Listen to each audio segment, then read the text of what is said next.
헌터 바이든이 2016년 우크라이나 기업과 에너지 사업을 추진하는 과정에서 이탈리아 주재 미국 대사관에 직접 도움을 요청했던 것으로 드러났습니다. 10대 한인이 괴한으로부터 묻지마 폭행을 당한 지 5일 만에 뇌사에 빠져 사망했습니다. 투자자들과 은행을 대상으로 900만 달러를 빼돌린 혐의로 한인 남성이 기소됐습니다.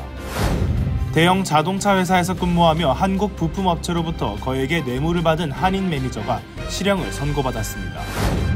텍사스주 해리스 카운티 고속도로에서 교통사고가 발생해 2명의 유아가 차량 밖으로 튕겨져 나와 고속도로에서 걷는 영상이 공개됐습니다. 뉴욕시가 이민자로 인한 재정적 타격이 계속되고 있다고 밝혔습니다.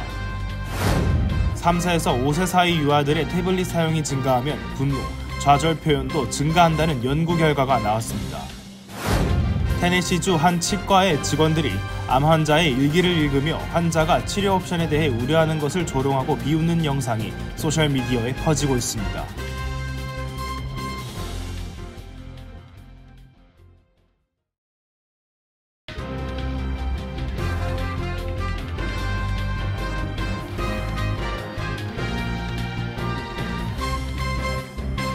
안녕하십니까? KBTV 뉴스9 이창원입니다. 조 바이든 대통령의 차남 헌터 바이든이 2016년 우크라이나 기업과 에너지 사업을 추진하는 과정에서 이탈리 주재 미국 대사관에 직접 도움을 요청했던 것으로 드러났습니다. 헌터는 9월 탈세 관련 재판도 앞두고 있는 상황입니다. 정치권에서는 그가 아버지의 직위를 이용해 경제적인 이득을 챙겨왔다는 비판이 뜨거운 상황입니다. 보도에 기러미 기자입니다. 조 바이든 대통령의 차남 헌터 바이든이 지난 2016년 우크라이나 기업 브리스마가 추진 중인 에너지 거래를 성사시키기 위해 이탈리아 주재 미 대사에게 도움을 요청하려 했던 사실이 드러났습니다. 어제 뉴욕타임즈는 이 같은 헌터 바이든의 요청은 바이든이 부통령으로 재직하던 시절 이뤄졌다고 보도했습니다.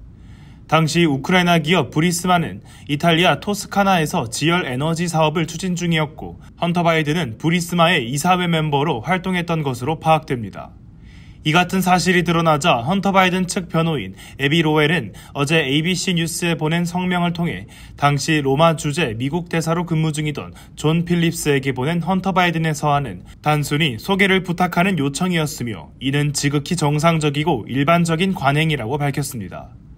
로웰은 당시 우크라이나 에너지 회사와 이탈리아 간의 그 어떠한 프로젝트도 구체화되지 않았으며 단지 소개를 해달라는 요청이 있었던 것뿐이라고 설명했습니다. 뉴욕타임즈는 국무부와의 오랜 법적인 싸움 끝에 헌터 바이든 관련 요청 기록을 확보할 수 있었다고 보도했습니다. 뉴욕타임즈는 13일자 기사를 통해 당초 2021년 6월 해당 기록에 대한 열람을 요청했지만 국무부가 협조하지 않아 소송을 제기했다고 전했습니다.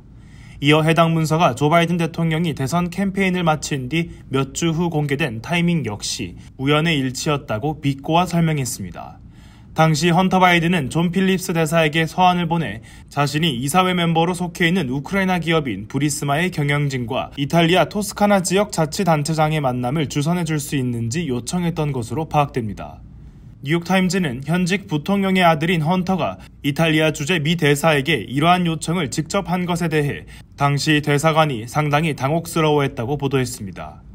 당시 로마에 있는 대사관에 파견된 미국 측 상무부 간부는 헌터 바이든에게 이번 사안은 우크라이나 회사의 사업 문제이며 우리가 너무 많은 것을 약속하는 것은 매우 조심스러운 문제라며 미국 정부는 우크라이나 회사를 이탈리아 당국에 적극 추천하거나 만남을 주선하는 행위를 할 수 없다고 답변했습니다.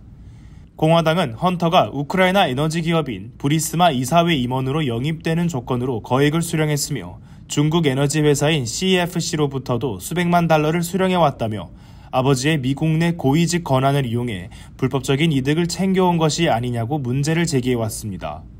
술과 마약 중독 등 문제를 겪으면서 바이든의 아픈 손가락으로 불리는 헌터는 현재 탈세 등의 혐의로 기소된 상태입니다. KBTV 뉴스 길려민입니다. 10대 한인이 괴한으로부터 묻지마 폭행을 당한 뒤 5일 만에 뇌사에 빠져 숨지는 충격적인 사건이 발생했습니다. 경찰은 숨진 한인의 정밀 부검 결과가 나온 대로 수사를 확대할 방침입니다. 전상 기자입니다. LA 한인타운 7가와 세라노 길을 걸어가던 올해 19세 한인 한준희 씨는 마주오던 한 흑인 남성에게 갑자기 공격을 당했습니다. 유가족에 따르면 한 씨는 그대로 바닥에 넘어졌고 얼굴과 머리에 타박상을 입었지만 상대방이 흉기를 소지했을 수 있다는 생각에 자리를 피했습니다. 그런데 그로부터 5일 후 친구들과 길을 걷던 한 씨는 갑자기 어지러움과 시야 흐림, 구토 등의 증세를 보이다 쓰러졌습니다.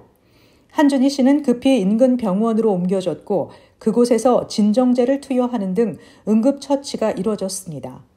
하지만 그로부터 약 12시간 후인 오후 2시쯤 유가족은 CT 촬영 결과 뇌혈전이 보여 당장 수술이 필요하다는 연락을 받았습니다. 한준희 씨는 약 15마일 떨어진 위티어 지역으로 옮겨져 수술을 받았지만 뇌사 상태로 깨어나지 못했고 결국 뇌사 판정을 받았습니다. 유가족 측이 전달받은 LA 카운티 검시국 부검 결과는 혈전에 따른 뇌 손상이었으며 LA 카운티 검시국은 아직까지 자세한 정보를 공개하지 않고 있습니다. 경찰은 한준희 씨 사망과 관련해 현재로서는 이를 살인사건으로 간주하지 않고 있다고 전하면서도 정밀 부검 결과에 따라 수사를 확대할 방침이라고 전했습니다. KBTV 뉴스 전상입니다. 투자자들과 은행을 대상으로 900만 달러를 빼돌린 혐의로 한인 남성이 기소됐습니다. 체포된 김 씨는 M5 Doctors Fund 자산을 운영하면서 투자자를 모집해 투자금을 개인 사업 자금으로 전용했으며 허위로 은행에서 기업 대출도 받았습니다. 김 씨는 투자 사기 혐의 2건에 대해 유죄를 인정했습니다. 전장 기자가 전해드립니다.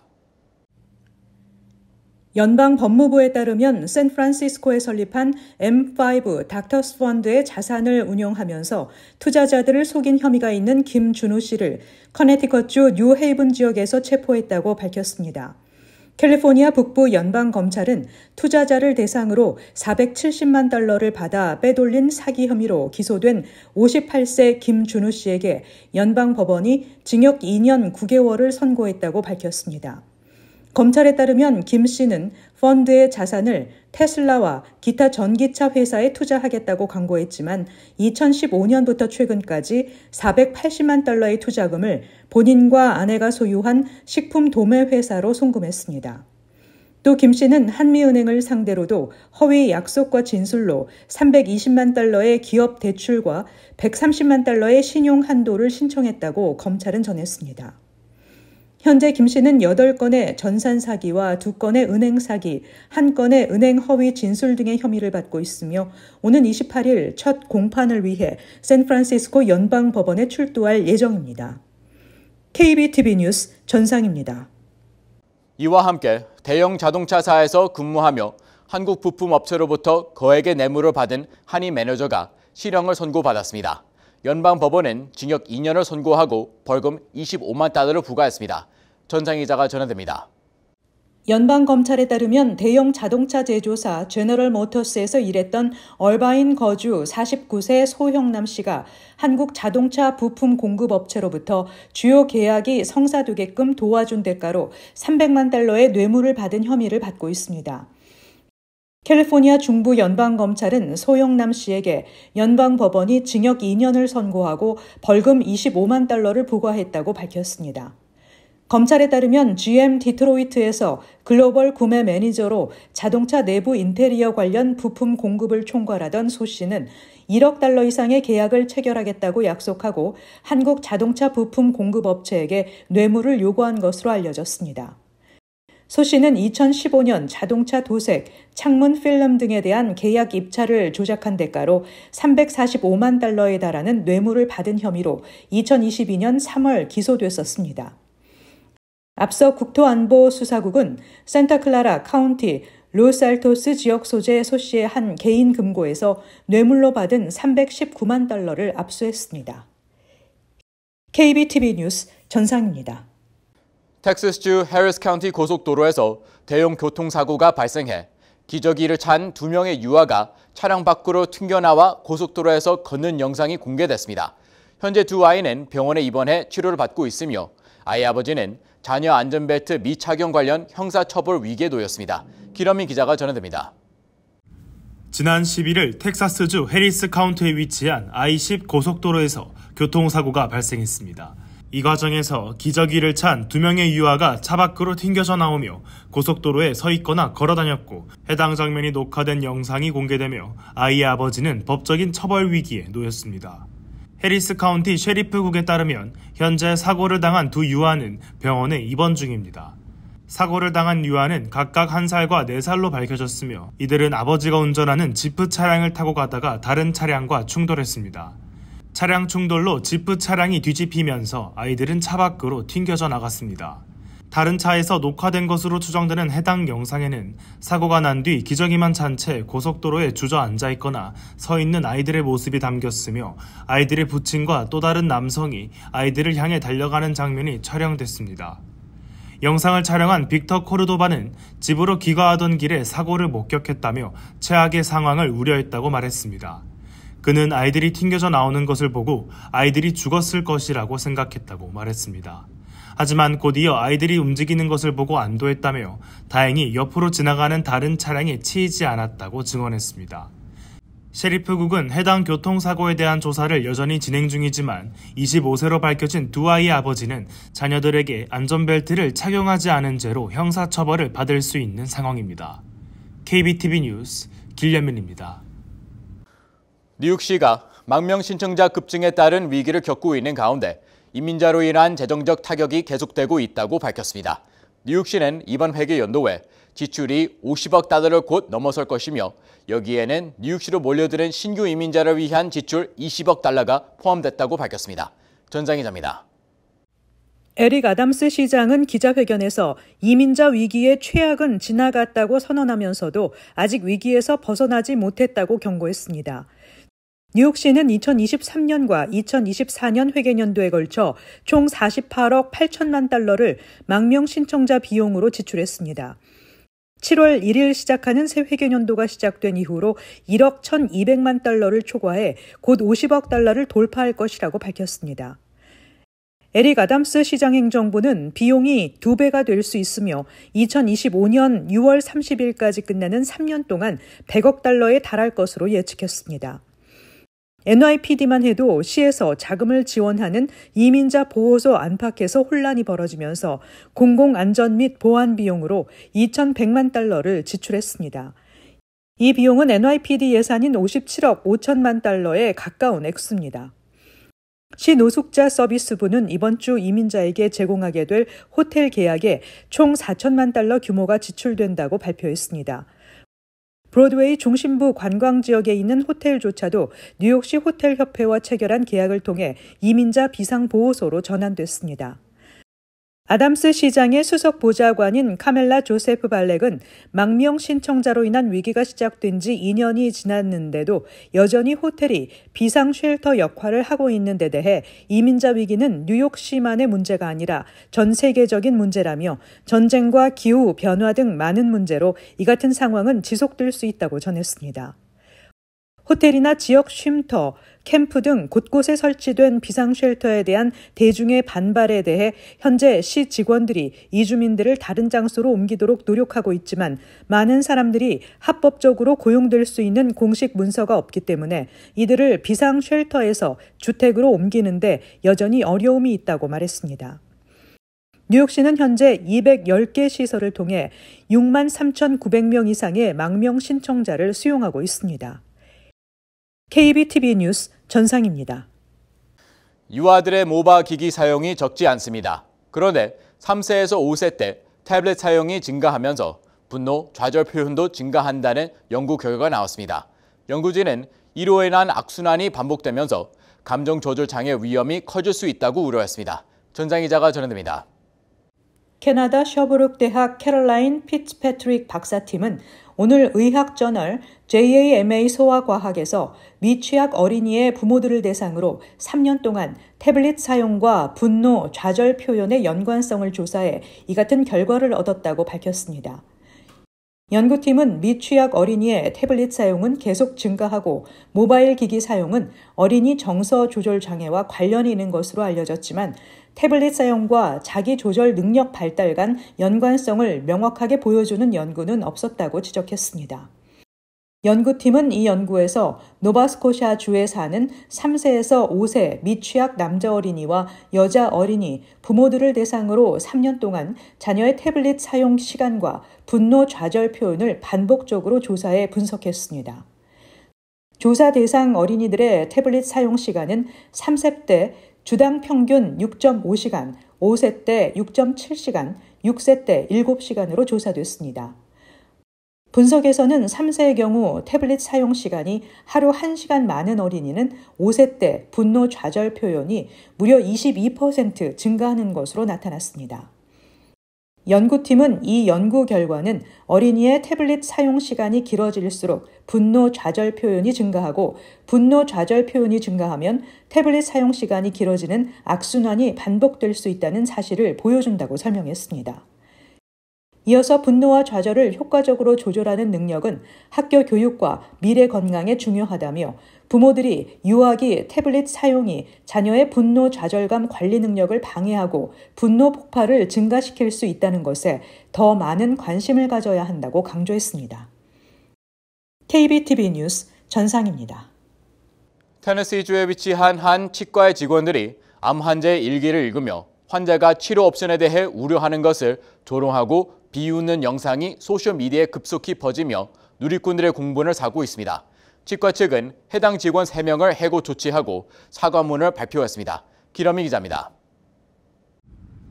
테네시주 녹스빌에 있는 프리미어 덴탈 그룹의 직원들이 환자의 개인적인 일기장을 읽으며 치료 옵션에 대해 우려하는 것을 조롱하는 영상이 소셜미디어에서 빠르게 퍼지고 있습니다. 영상에는 환자의 일기를 발견했으니 이제 이야기 시간이야 라는 캡션까지 적혔습니다. 영상을 보면 검은색 의료복을 입은 한 여성이 책상에 기대어 환자 자신이 받게 될 방사선 치료에 대해 우려하는 내용이 담긴 일기장을 뒤적이며 읽습니다. 암 환자가 다른 치료 옵션이 없다고 걱정하는 내용을 읽으며 즐겁다는 듯이 웃는 의료시설 직원들의 모습을 본 누리꾼들은 분노했습니다. 환자들의 건강을 책임져야 할 직원들이 모여서 환자의 고통과 걱정을 조롱하는 모습이 담긴 해당 영상은 소셜미디어를 통해 빠르게 퍼졌고 누리꾼들은 이는 명백한 불법이며 프라이버시 침해라고 지적했습니다. 한 누리꾼은 이들은 더 이상 예민한 여고생들이 아니다. 자신들의 직업윤리를 위반한 데 대한 법적 책임을 져야 할 것이라고 규탄했습니다. 프리미어 덴탈 그룹은 3명의 여성 직원을 해고 조치했으며 12일 공개 사과문을 발표하며 일부 직원들이 환자 개인의 의료 상태를 무례하고 비전문적인 방법으로 다루고 유포한 사실을 인정한다며 이는 명백한 잘못이라고 인정했습니다. 이어 이번 사건으로 인해 상처를 준 점에 대해 매우 유감스럽게 생각한다고 밝혔습니다. 하지만 해당 성명은 페이스북에 공개된 뒤 삭제됐습니다.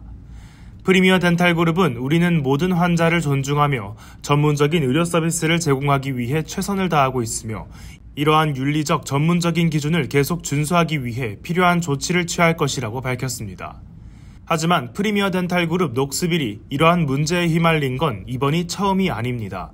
작년에도 프리미어 덴탈 그룹 녹스빌은 의료 자격이 없는 치위생사를 고용해 실제로 필요하지 않은 의료 서비스를 권하는 등 과잉 진료에 나서 소송에 휘말린 바 있으며 프리미어 덴탈 그룹 녹스빌은 이 소송 해결을 위해 약 $100만 지불키로 합의한 바 있습니다. KBTV 뉴스 길련민입니다. 뉴욕시 이민자 쉘터의 청소년 이주민들이 센트럴파크 남쪽 지역에서 강도 행각을 벌이고 있어 주의가 요구되고 있습니다. 어젯밤 웨스트 62가 웨스트 드라이브에서 16세 또는 17세로 추정되는 청소년들이 공원 벤치에 앉아있던 20대 남자 2명에게 강도 행각을 벌였습니다. 강도 사건으로 체포된 3명의 젊은 용의자 중 2명은 시에서 운영하는 이주민 쉘터에 거주하고 있으며 그중 1명은 호텔 거주자였습니다. NYPD 관리들은 이달 말까지 센트럴파크에 드론을 배치할 준비를 하고 있습니다. 드론은 1분 이내에 사건에 대응하고 경찰이 현장에 도착할 때까지 용의자를 추적합니다. 소비자 물가가 7월에 전월보다 0.2% 오르면서 12개월 누적의 소비자 물가지수 연인플레가 2.9%를 기록했습니다. CPI 연인플레가 2%대로 떨어지기는 2021년 3월에 2.6% 이후 3년 4개월 만에 처음입니다. 이에 따라 12개월 누적의 소비자 물가지수 연인플레가 2.9%를 기록했습니다. 또 에너지와 식품 부문을 제외한 근원치는 월간 0.2%, 연간 3.2%의 상승률을 기록했습니다. 근원 연 인플레 3.2%도 39개월 내 최저치에 해당합니다. 이민서비스국에 따르면 2023-2024 회계연도 들어 첫 9개월 동안 시민권 신청을 처리하는 데 걸린 시간은 평균 4.9개월로 집계됐습니다. 2020-2021 회계연도 당시 시민권 신청 처리에 걸리는 시간이 11.5개월이었던 것과 비교하면 처리 속도가 2배 이상 빨라진 것입니다. 바이든 행정부 들어 탄생한 신규 시민권자는 약 330만 명입니다. 뉴욕타임즈는 최근 들어 대선을 앞두고 시민권 신청 처리 속도가 빨라지고 있다고 해석하기도 했습니다.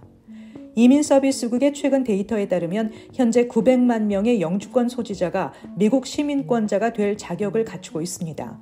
한인 영주권자는 2023년 1월 기준 27만 명으로 이 중 20만 명이 시민권 신청 자격을 갖춘 것으로 추정되고 있습니다.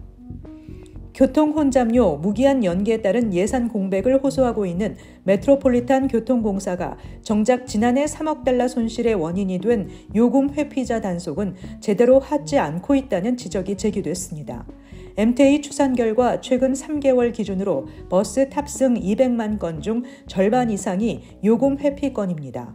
예산 손실의 근본 원인인 회피자 단속에는 속수무책이라는 지적입니다. 매체들은 뉴욕시경 경관 추가 배치가 정답인 것처럼 홍보하고 있는 MTA 주장과 달리 경관이 회피자에 대한 단속을 하기 어렵다고도 했습니다. 그러면서 2020년 뉴욕주에서 제정된 디스커버리법 탓에 지난해에만 총 8,000건의 사건이 자동 기각됐고 요금 회피 같은 경범죄는 증거를 수집할 기회조차 인정받기 어려운 분위기라고 전했습니다. 뉴욕주가 스쿨버스 전기차 교체에 2억 달러를 추가로 투입합니다. 뉴욕 스쿨버스 인센티브 프로그램을 통해 배포되는 이 자금은 주 전역의 대기질을 개선하고 교통 오염 감소를 위해 전기버스 구매, 전기버스 충전 인프라 확충, 유지 관리 등에 쓰일 전망입니다. 전기버스를 구매하는 학군과 스쿨버스 운영업체에 인센티브를 제공하는 방식입니다. 차량 유형에 따라 스쿨버스 교체 비용 최대 100%까지 제공받을 수 있습니다. 앞서 지난해 뉴욕주는 모든 스쿨버스를 2035년까지 전기버스로 전환하겠다며 1억 달러를 스쿨버스 전기차 교체에 투입한 바 있습니다. 커뮤니티 브리핑을 전해드립니다.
이어서 환율과 증시 전해드립니다.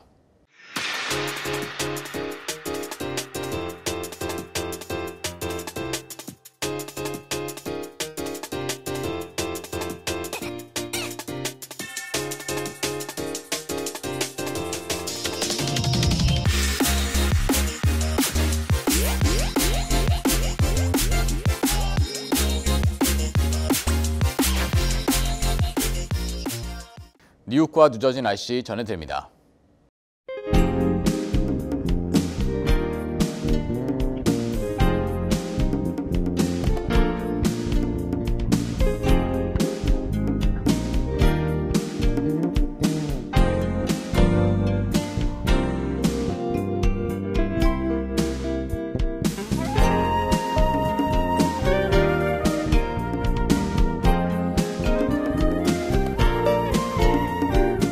오늘 뉴스 마칩니다. 시청해 주셔서 감사합니다. 편안한 밤 보내시 바랍니다.